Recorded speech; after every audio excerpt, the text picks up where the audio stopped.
One of the big criticisms of Reading Football Club this season has been that it's been, let's be honest, a little bit boring. What could you say about Saturday's game? Anything but. It was entertaining. We found out what it was like to leave the Mad Stad a little bit breathless, but very entertained, and really an almost satisfying game it turned out to be as well. 3-3 against Derby County on Saturday. Welcome to the Tilehurst End Podcast. I am Marc Mayo, your host. As always, and joining me for this edition of the show is BucksRoyal, aka Simeon Pickup, the editor of the website. How's it going, mate? I'm very well. How are you? I'm not too bad. I've just seen Crystal Palace fluff their lines against Spurs on the TV. So we're recording this on Sunday, which is a bit different because I'm just kind of getting the instant post-match reaction in after the Derby game is kind of what we're going for this week. Probably next week we'll be back to the Monday, and we'll continue on from there. But you know, we've kind of got two games to talk about, so we'll go into the recap and talk about Forest as well as Derby. View from the Tilehurst End, recapping this week's championship action. So Sim, Forest then, I mean this was, we'll talk about it quickly just to get it out the way, but this was such a very typical game for the season that we've had so far. Taking the lead, Omar Richards getting his first goal for the club, a lovely moment there, pretty much from exactly the same spot that Jordan Obita did as well a few years ago. Half-time 1-0 up away at a team like Forest, you just think, you know, come on, let's just get through this, let's backs against the wall, ugly victory, doesn't matter, keep a clean sheet, and then we upwards and onwards from there. However, it's not how it panned out, and our sort of game management was a bit worrying, wasn't it? Didn't know how to respond to the pressure in the second half, and ultimately came away with just the 1-1 draw. Yeah, it reminded me of the Cardiff game quite a lot, to be honest. Pretty comfortable first half. We looked really good on the ball. We're getting it forward well, creating some chances in pretty much complete contrast to what we've seen in the last couple of weeks, particularly the turgid Millwall and Middlesbrough performances. But yeah, we looked really good in the first half against Forest. Very bright, a lot of movement, a lot of energy, a lot more confidence than we've seen in recent weeks. But then just completely going to pieces after the break. Forest pressed a lot more aggressively after half-time, a lot more kind of up and at 'em approach, a lot more proactive, and our defence couldn't really deal with that pressure in the way that they'd have to be able to ride out the game.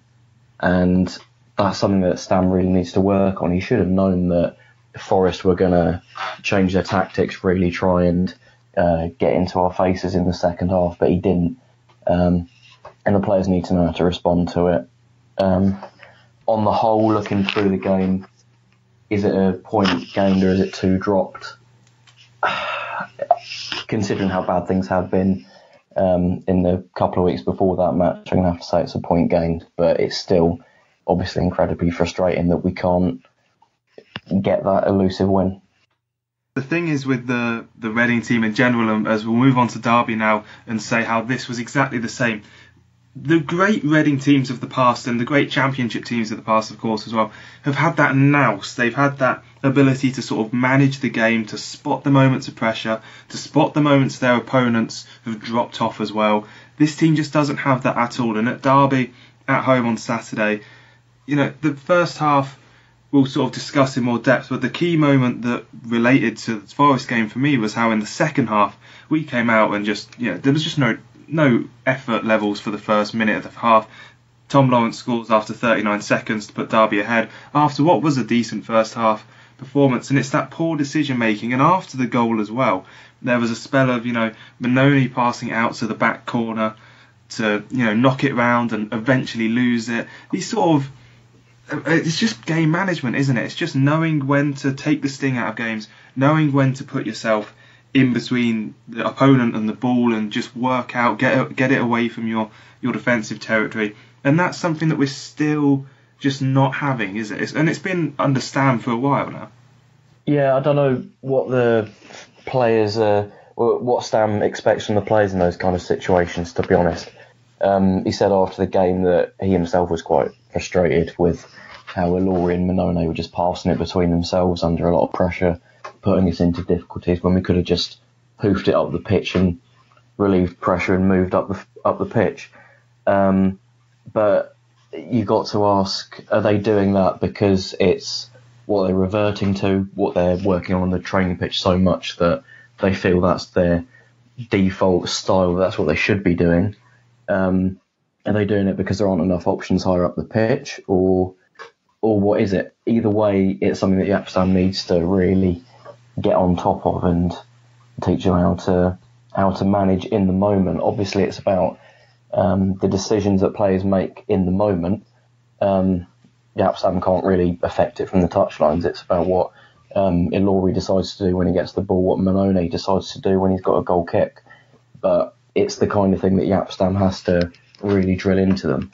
That's not so easy at the moment when you've got a goalkeeper who, despite being an experienced goalkeeper, isn't experienced with this style of football, and the centre-halves in front of him are not particularly experienced either. Ilori is still a young centre-half, as is Liam Moore.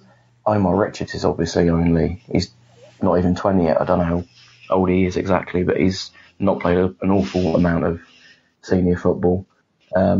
Chris Gunter's an experienced guy as well, but one experienced defender in the entire back four is not enough. We really need Tommy Elphick and or Paul McShane back in this defence to give some leadership, give some proper experience and composure, because otherwise this is just going to keep on happening, to be honest.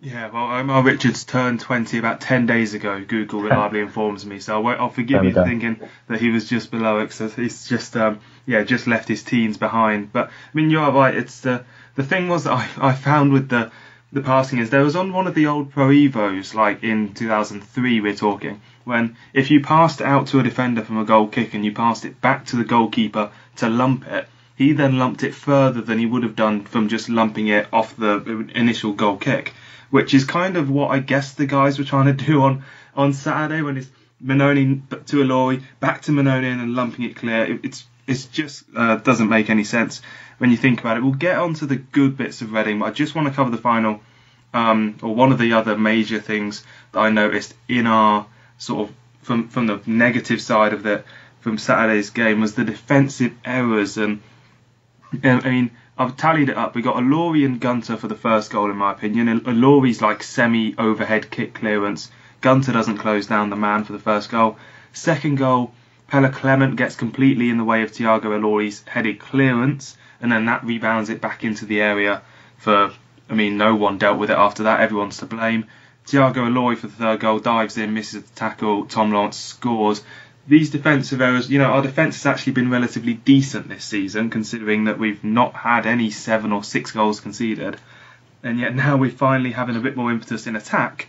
We're losing it in defence.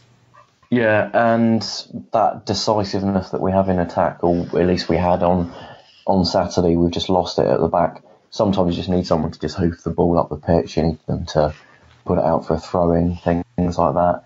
And if you look back at the goals, there are opportunities for our defenders to clear their lines and really just snuff out the danger. Going back to that first goal, Ilori can just hoof the ball up the pitch.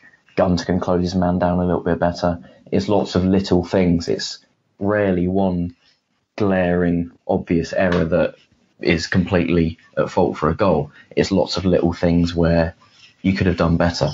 I think it's just a mindset for the defence. These little things just build up as well, don't they? Exactly, and they need someone experienced, someone decisive who will just take charge in circumstances like that. Someone who's going to charge over and put in a crunching tackle and clear the ball, that they just know how to deal with that situation. And as I said earlier, Ilori doesn't have that, Moore doesn't have that as much as he did last season, I don't think. Richard still needs to learn it. So we need Elphick and or McShane back if we're to properly tighten up, I think. Yeah, I think McShane certainly, in terms of crunching tackles, Chris Baird showed what Reading are missing in terms of the crunching tackles department with his 2-footed lunge on. I mean, did you think it was a red card? Because I thought at the time that it was liable for a second yellow. I don't know if Chris Baird is even on a yellow card, but I thought it was definitely a second yellow. The the hack that he's made is cynical, and it's off the ball, and it's sort of two-footed. So I don't think there's too much you can complain about from that being a red. Gary Rowett was unhappy with it, obviously. Yeah, I think it's kind of in between a yellow and a red. It's one of those that one referee's going to say it's a yellow, another one is, if he's particularly harsh, is going to give it as a red. So I don't think you can complain either way, to be honest. The question is, why is Baird lunging in such a reckless, dangerous way against a Reading player? If it had been a young player in a big match quite early on in a big match, you could say, oh, it's nerves, it's something like that. But when it's someone's experience as Chris Baird, it's harder to kind of write it off as a silly challenge. It's reckless. So yeah, it was a red for me. Yeah, I think the worrying thing as well when it came to our ability to sort of make the most of being having Derby down to 10 men was that Mo Barrow just looked injured after it. He kind of limped around for a little bit, and we haven't heard anything about him potentially being unavailable for Tuesday at the moment, so fingers crossed that is but an impact sort of knock and that you can shake it off. And I mean, that was towards the end of the game. I thought the start of the game, aside from the Derby goal, the first half was completely bossed by Reading. There were prolonged periods of pressure. We were far more sort of up and at them. There was much more intent. Occasionally we'd have a attacking throw-in have to be worked back to our goalkeeper, like we sort of used to do, or still do obviously, but generally speaking, this was a positive display by Reading. And I mean, Kelly's magic sort of bailed us out for the first goal, but even after that there was a lot of intent about Reading that I don't think we've quite seen lately. Yeah, I think that's down to the balance of the midfield for me. It felt a lot more, like there was a lot more movement, there was a lot more balance to it. Bakun is a lot more energetic in the middle than Joey van den Berg has been, for example. And that kind of player physically setting the tone in the middle of the pitch, getting over and crunching into tackles, really driving the ball forward when he has the ball. It made the midfielder feel a lot more dynamic, really, than it has been in recent weeks.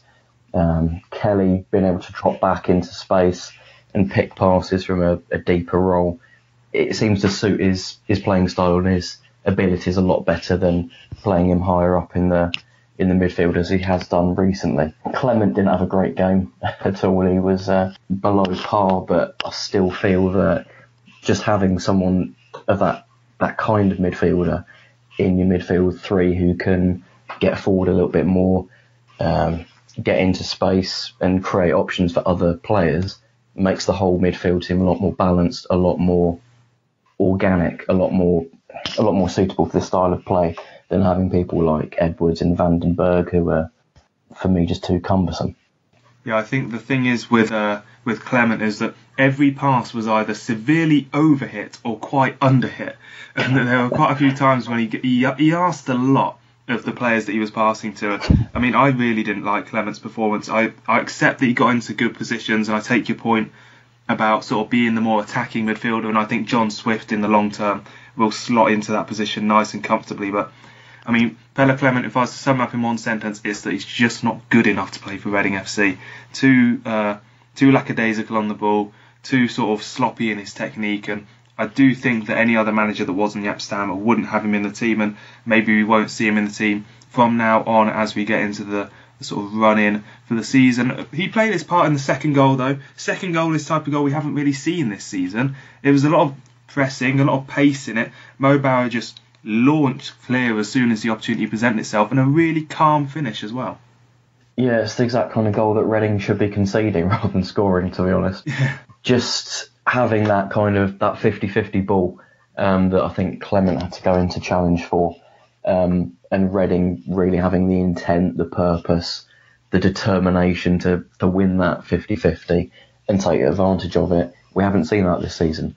It's the sign of, I think, a more confident, more determined team. Maybe only a little bit, but enough to give you the edge in situations like that, and to give a bit of space to Mo Barrow to really run at a pretty slow Derby defence. Gary Rowett must have been absolutely seething from that.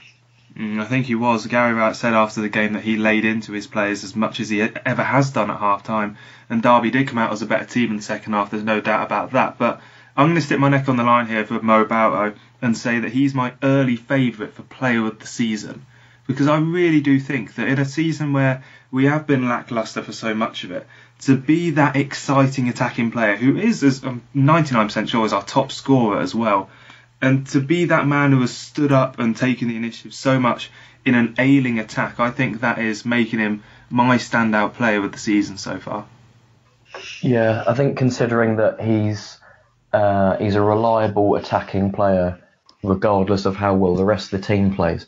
He's not really a confidence player in the same way that he's only a threat when he's in the right mood. He's always a threat. He's always trying to get his pace and his determination. He always tries to put on the afterburners and really run at a defence, stretch a defence, whether that's a good performance or a bad performance. He's often been the best player in a bad performance. You look at the Millwall game, for example, he was pretty much the only attacking threat that Reading had. I actually looked back at the stats for that game yesterday, and he had something like 18 dribbles, which was an insane amount, particularly for a team that's playing so poorly. He just seems to be immune to the negativity a lot of the time. He's got so much pace, and he just loves to use it. Yeah, I think one player who sadly we are going to have to touch on, because he just continues in open play. I don't worry so much about him, but his set pieces, Sonny Aluko's set pieces against Derby, it was incredible how accurately under-hit they were. I watched him, there was one time right in front of me at the North East where he put the ball in and it was cleared by Cameron Jerome at the near post and it came straight back to him. He put the ball in again and it was cleared by Cameron Jerome at the near post.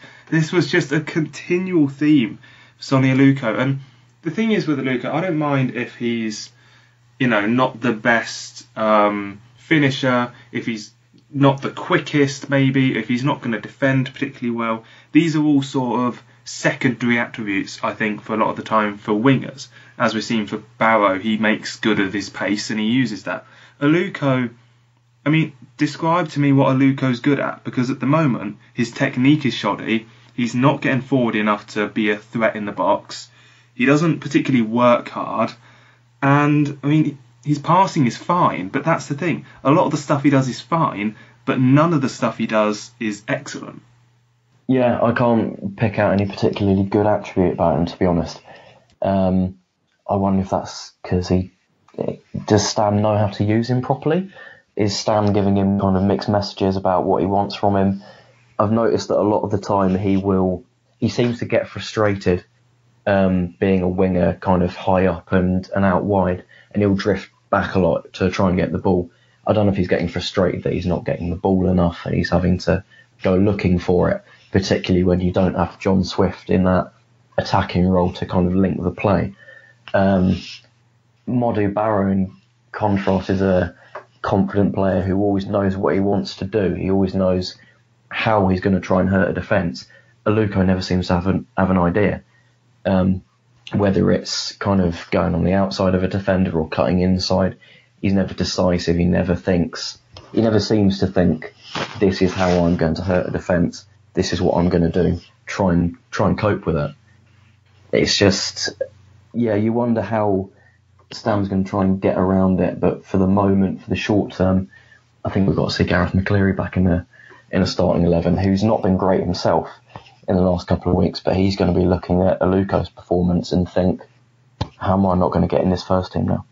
Well, at least with McCleary, you know what you're going to get. It's the very straightforward case. So put him on the right flank, he'll combine with Gunter, he'll put some balls into the box, he may have the odd shot. Those may not be the best crosses or shots in the world, but that's his game and that's what he'll do. We'll talk about Jaap Stam to round off the recap, because, I have a bit of sympathy for Jaap Stam at this particular moment in time. I've not had it for a while, but when he came out and spoke to the press after the Derby game, he actually said the right things for the first time in ages. I mean, I'll reel off some of his quotes now. He said, "For some reason, the silly goals are still happening. It's too easy to give away like that. You work yourself very hard. You could say that you play better than the opposition, but if they score goals and we don't, then you lose. That's frustrating and something that we need to handle. We've been talking about that all season and working on that." He also said that he thought the fans were very good, helping the team out at times when it was difficult. And he also said that sometimes you just need to clear the ball when you're defending. Those are all agreeable statements. I mean, what's gone on? I think he's just so confused by having a positive result at home to cheer over. Particularly the comment about the fans, I think he's spot on. And it's good that we finally got a game to kind of unite behind. We've got a good performance that Stam can hopefully take positives from, the fans can certainly take positives from, rather than Stam having to take shots at the fans as he has done in the last couple of weeks. And also his comments about just clearing the ball when you're defending. I get the feeling that he's frustrated as much as we are. That Ilori and Manone were just passing the ball between themselves, and hopefully it's something that he's really going to work on before Tuesday, when we've got Sheffield United at home, because that's going to be a really tough game. And if we start passing the ball around like that, and Chris Wilder works out that you just need to press Ilori and Manone, then we're going to be in for a very long evening, particularly up at Wolves again the following Saturday. We've always said about Stam that his stubbornness has often been his downfall, and I think the way that he asks players to play, we quite often talk about how it's kind of above the quality of players that we have.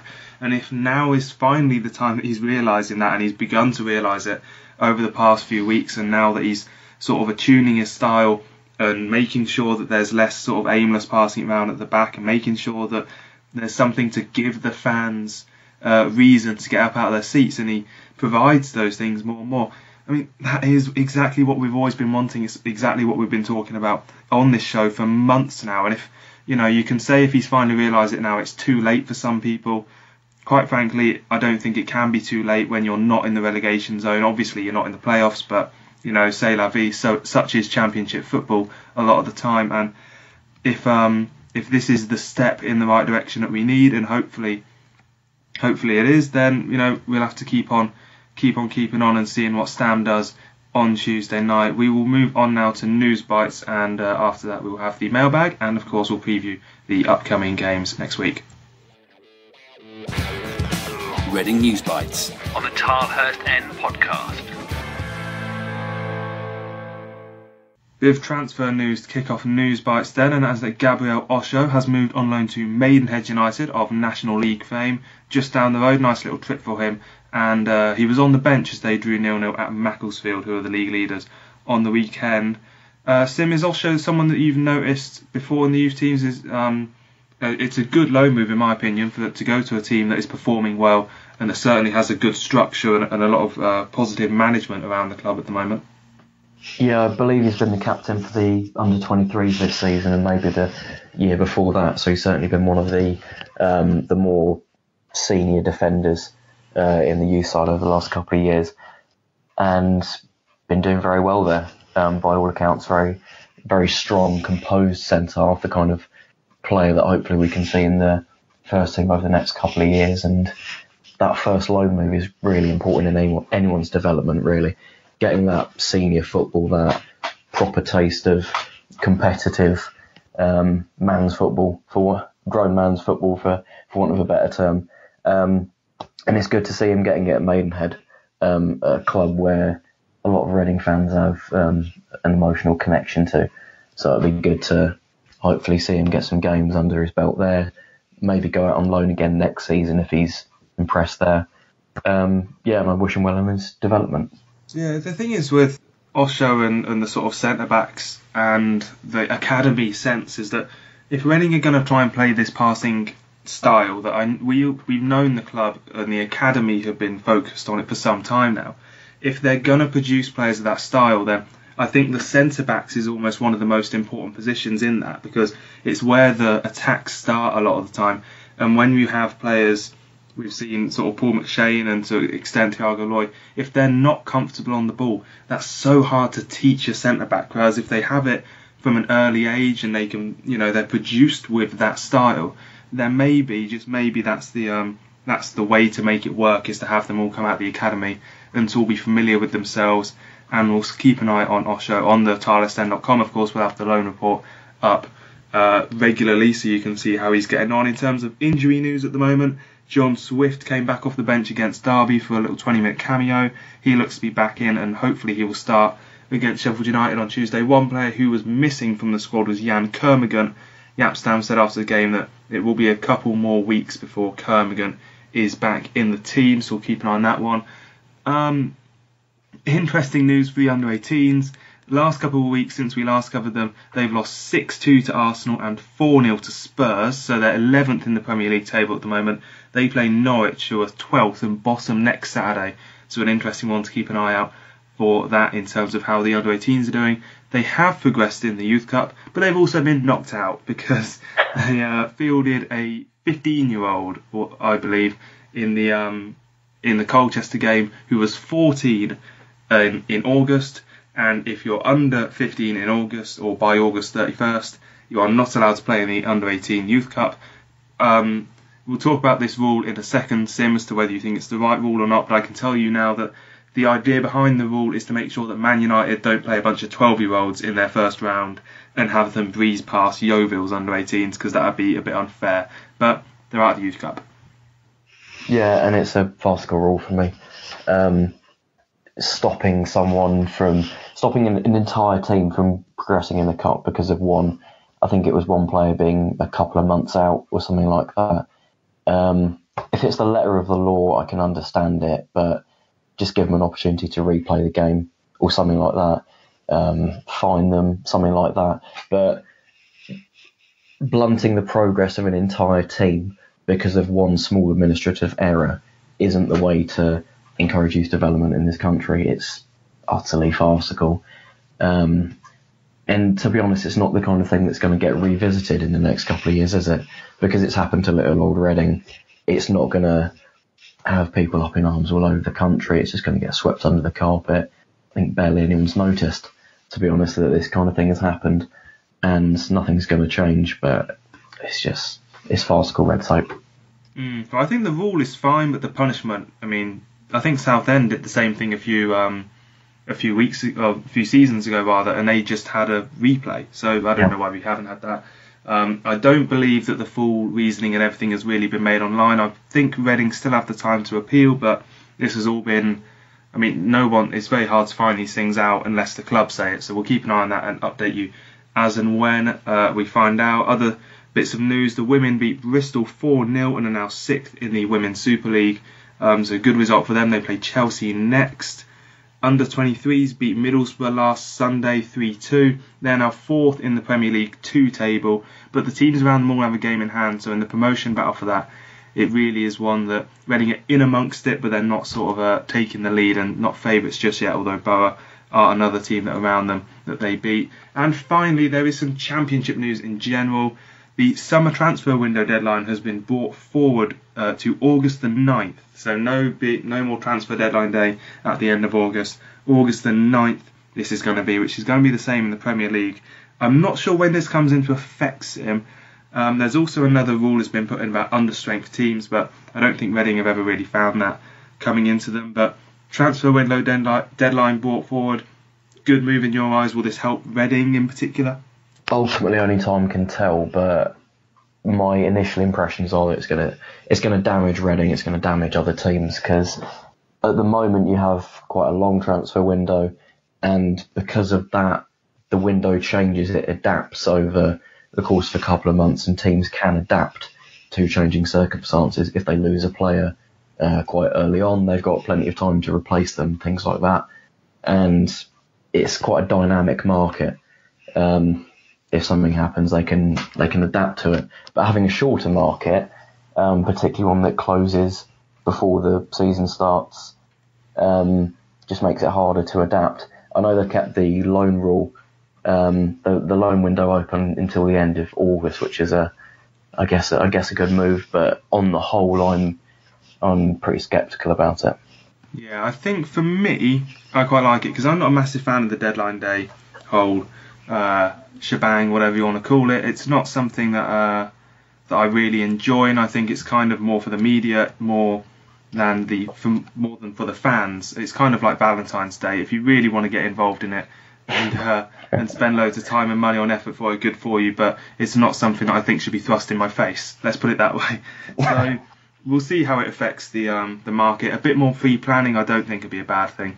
But yeah, this is something that will obviously become a fact of life, and we'll have to deal with it.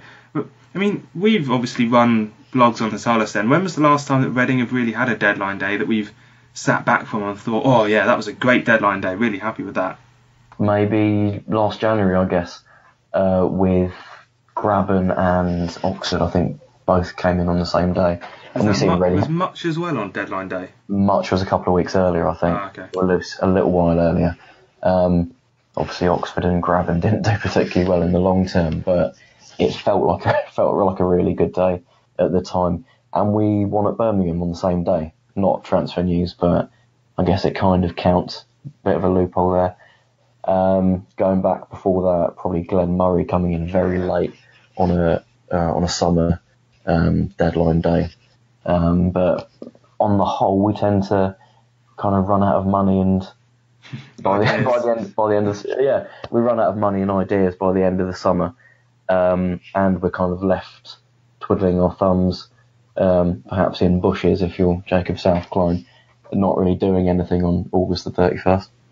Well, I guess the good thing for him is that August the 9th, it should be warmer than August 31st. Yeah. It's more towards the summer. So I know the January one, he was freezing his nuts off to very little acclaim in the end, bless him. So hopefully that'll help him in a something of a regard. Loan signings, we should add, loan signings and free transfers can still be done up until August 31st, the traditional deadline day. So as I say, it's something that we'll have to keep an eye on for the Championship. It's always a unique market the Championship has to deal with, and we'll keep an eye on that for you. Next up, we will go into your questions from the mailbag. Get social with the boys. Find them on Twitter at the Tilehurst End and facebook.com/the Tilehurst End.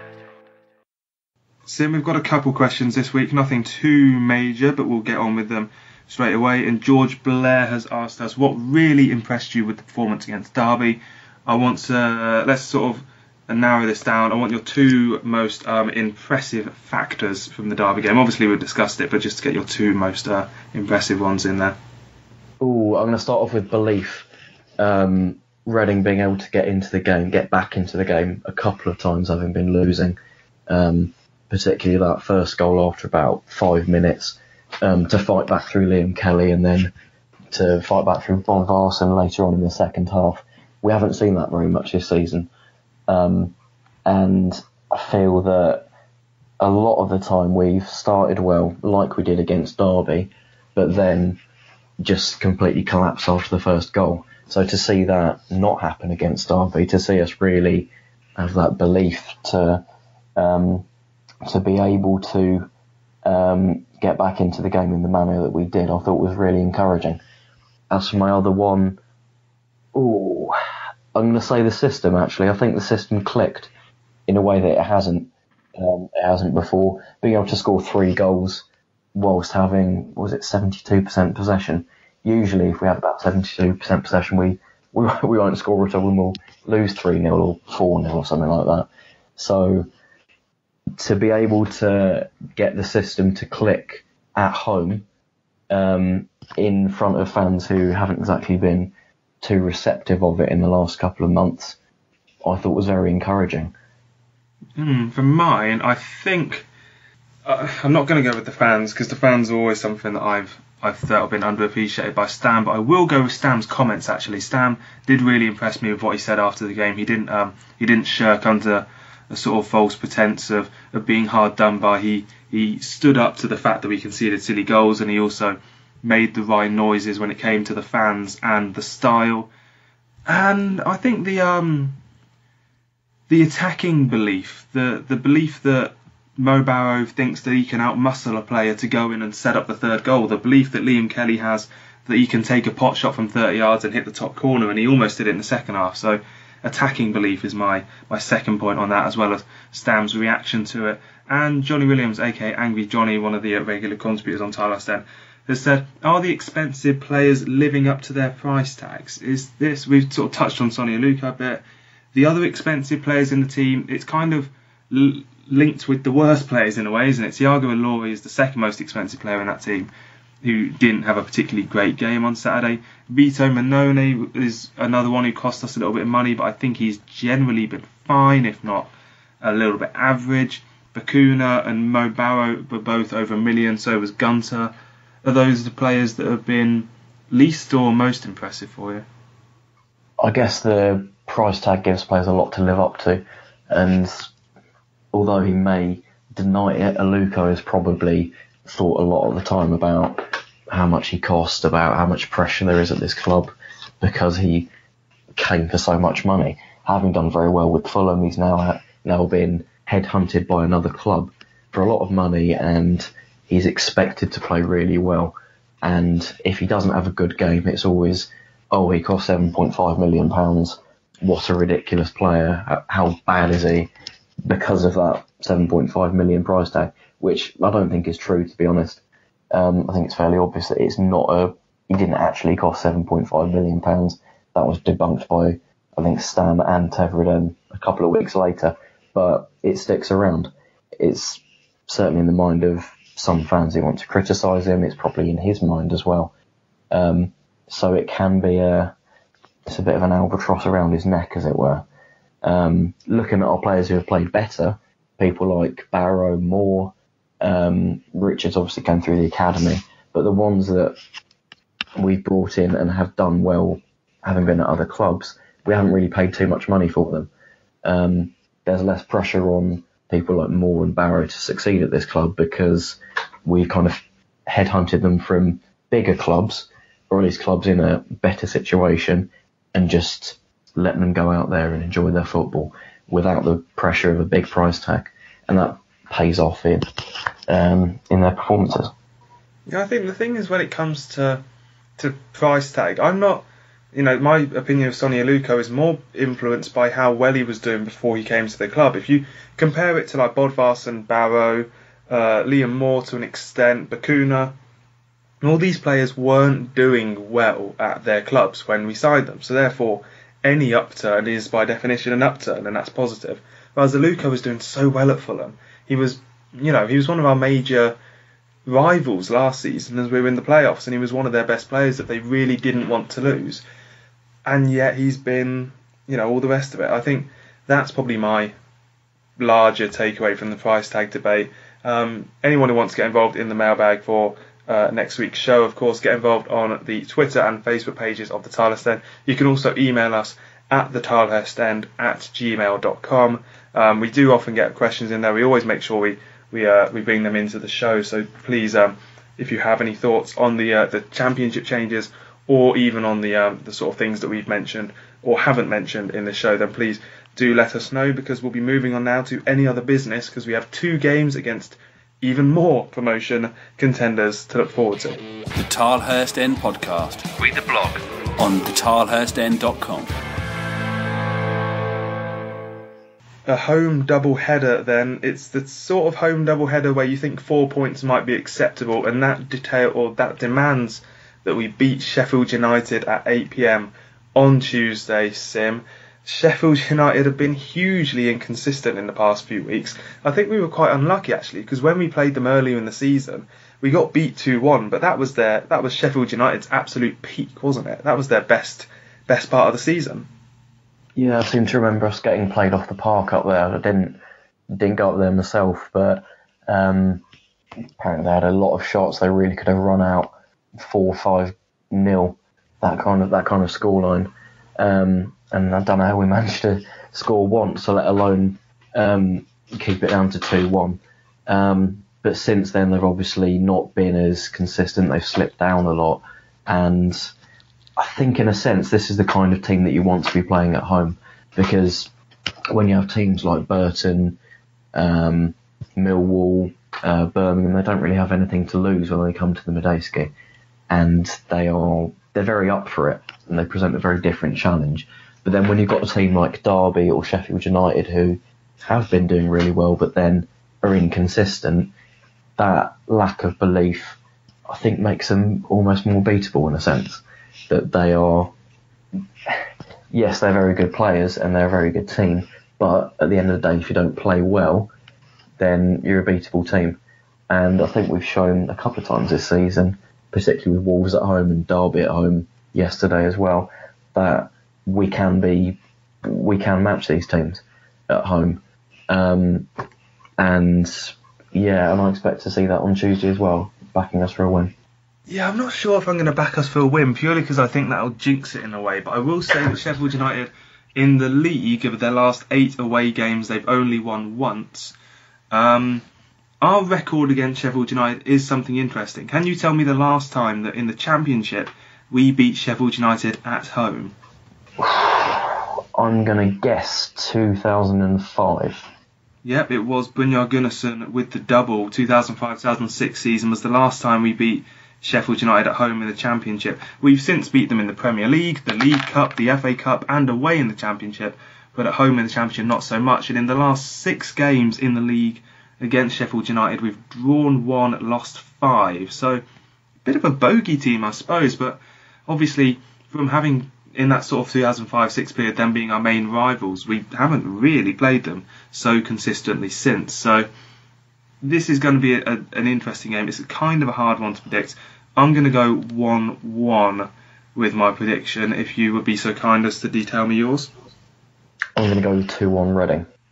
Yeah, I think this has the potential to have goals in it, and I wouldn't be surprised if we can get a couple ourselves. Then we go to Wolves on Saturday, 5:30 kickoff, because the Sky cameras have come to watch us beat Wolves, obviously, as one would expect. The record watch, 106 record. How are Wolves doing in terms of that? Well, I can tell you that if we beat Wolves, the best they can do is tie the 106. They've drawn 2 and lost 1 of their last 3 games. I mean, it's the same question for Sheffield United, I suppose, but this is the good time to play them, isn't it? I'm sure this is the right time to play them. Yeah, absolutely. We are just that little bit more confident after 2 score draws in the last 2 games, so we've got that bit of belief back. Wolves have been wobbling a tiny bit, and they were apparently beaten very, very comfortably by Fulham last night, who did a good job on them. Yeah. And despite all of that, we're going to go there with pretty much no pressure on us. No one's expecting us to win. No one's expecting us to probably even get a draw, to be honest. And with that lack of pressure, I think we could thrive under it. I think this Wolves game, it has so much of a sense of like when we went to Derby away in the year that we were awful and they got to the playoffs. Or no, they had to beat us on the last day of the season to get into the playoffs, and we beat them 3-0. It just has that sense of the game for me. It's just one of those where we could go and upset the apple cart, and the fact it's in front of the TV cameras just means that there's that added pressure on Wolves, because there's no pressure on us whatsoever going into this game, unless we lose 6-0 in the week and it looks like we're heading for relegation again. But if we get a good result in the week and we continue it, I genuinely think that if we're ever going to beat the top team in the league, this is going to be the moment to do it. So, Tuesday, obviously, we'll have to get past that first. I'm not going to make any predictions for Saturday until that has gone in. In terms of the prediction league, everybody got it wrong for Derby. 2 people said win, 4 people said lose, and it was a draw. So Tom Crockett is still ahead on 22 points. Westy in second on 17 points because he said 1-1 for Forest.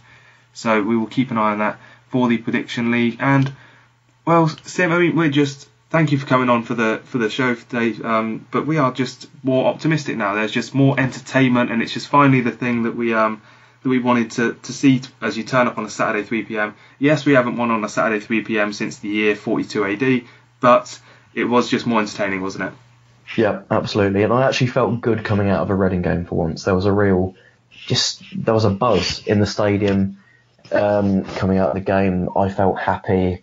The birds were singing, the sun was shining, everything was wonderful because Reading had actually played an entertaining game of football for once. Well, absolutely. So Tuesday night is get down to the Mad Stad. It will be cold, but hopefully it will be once again entertaining. That is it then for episode 154 of the Tilehurst End Podcast. Thank you for joining us. Get down on Tuesday, check out the game on Saturday. If anyone's going to Wolves even though it's on TV, kudos to you. And thanks for everyone listening again this week. And see you next time. Come on, you R's.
You smile, funny how the crimes always leave a trail, even when it's